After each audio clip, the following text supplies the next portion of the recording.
Hey everybody, it's Master Gallengeist here, bringing you my review of the latest episode of Rick and Morty, Rickuiem Mort a Dream.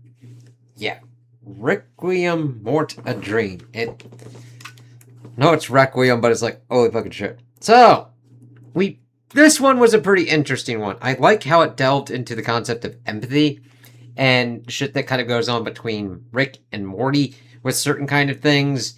And I do have to hand it to it, even though that the B plot was kind of like so-so, I did like that it was fully integrated into the A plot so well as being a byproduct of what was kind of going on. So, we see Rick kind of wake up, he's like, yeah, I'm doing my grooving shit and everything, getting ready for his day, seeing him kind of like set up, trying to pretty much use this kind of specialized potato to make his liquor and everything like that. But we see that there's like a do not disturb thing on there, but Morty's coming in.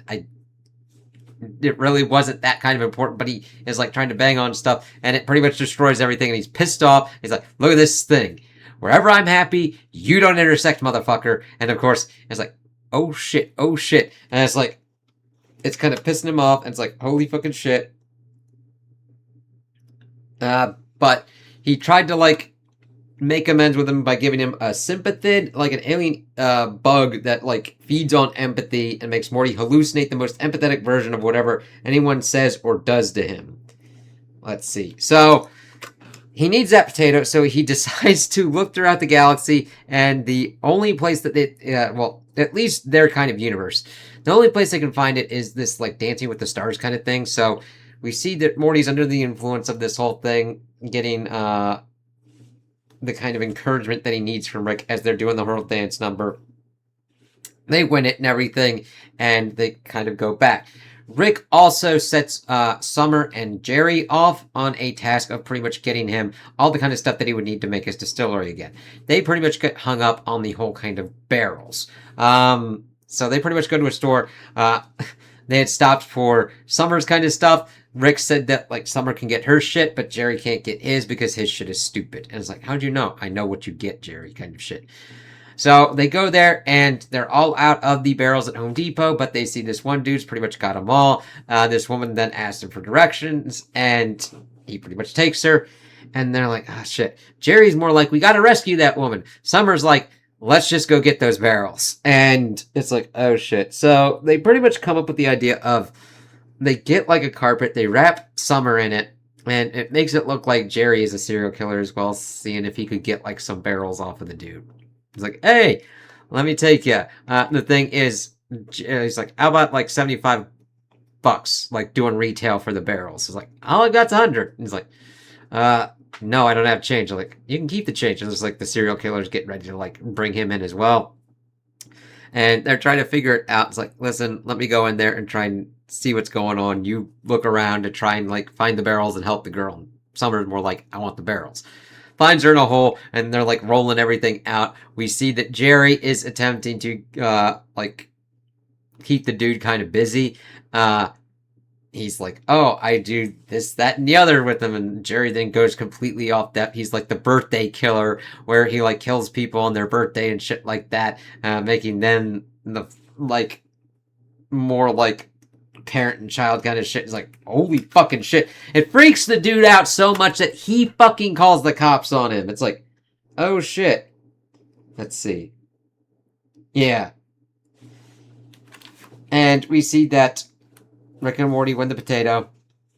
He takes it out. It's like, yeah, this isn't gonna lead to any kind of bad thing. Morty then puts the synth back in and is going through and having pretty much a nice time being empathetic towards people and everything like that, even though at the end we see that he's trying to help this lady, but she's like, this doesn't help at all. They even have like a death threat on the back of this, and he's like, shh. She's like, yeah, you're not listening to anybody whatsoever. And we see Morty supposedly having all this great time, but the thing is, he's hallucinating in his head.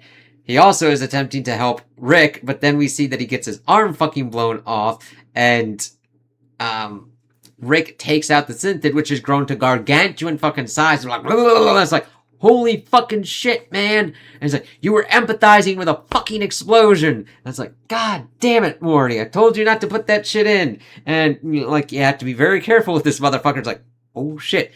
And then it gets into Rick's head, and we see them kind of dealing with this stuff. Morty has had his empathy pretty much almost eaten out by this motherfucker, and then he's kind of going around kind of similar to Rick. So it was interesting to see them kind of switch places on that kind of front, as he's trying to get better from the synthid. The synthid's making Rick like, oh shit, actually calling people's families to notify them that they're dead. It's like, oh, the juice is out, they're dead, oh my god. It's like, oh shit.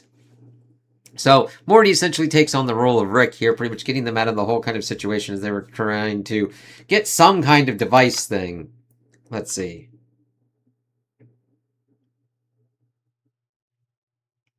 Yeah.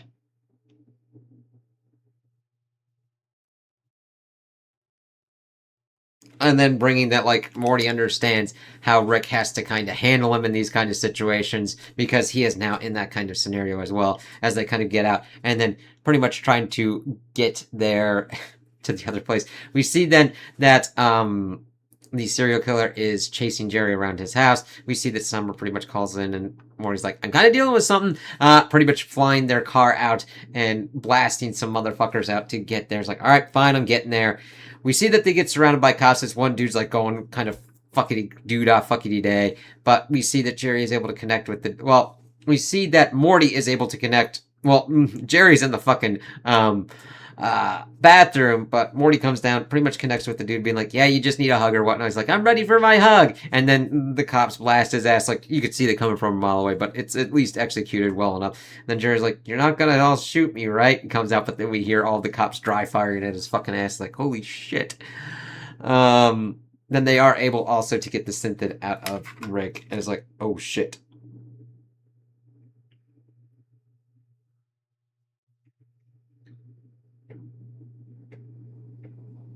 And Rick's able to pretty much he drinks the shit, this like vodka shit that he was able to make from the potato, and it fucking kills the synthid. Like, oh shit, that kind of helps you in that scenario, doesn't it? So I like them kind of exploring this whole kind of dynamic. It wasn't like the highest of highs. I kind of wanted a little bit more of an interesting kind of thing probably going on for the B scenario, or to just have the A one take more precedence. But it wasn't the kind of worst one for me. I did like how it got into a scenario that Jerry wanted to help someone being taken by a serial killer, and the serial killer calling the cops on Jerry because Jerry was able to come up with a more fucked up kind of scenario than what the serial killer was doing. Holy shit. But I liked the learning and the understanding of what was going on between Morty and Rick about how their situations are, how it kind of got reversed, and how they kind of pretty much got back to the same kind of status quo, even though Morty had kind of issues of like, I'm not feeling the same things that I used to feel about the stuff that I'm doing. But that's because he had a giant fucking spider thing in his head eating the shit out of his brain. So, yeah, you gotta watch that shit. So, yeah, I'm interested to see where we're going to be going with the next couple of episodes and how this season is going to end off. So those are my opinions on the episode. Tell me what you guys think in the comments below. If you liked it, if you didn't like it, if you agree with me, if you disagree with me. Also like and subscribe, and I hope you have a good day.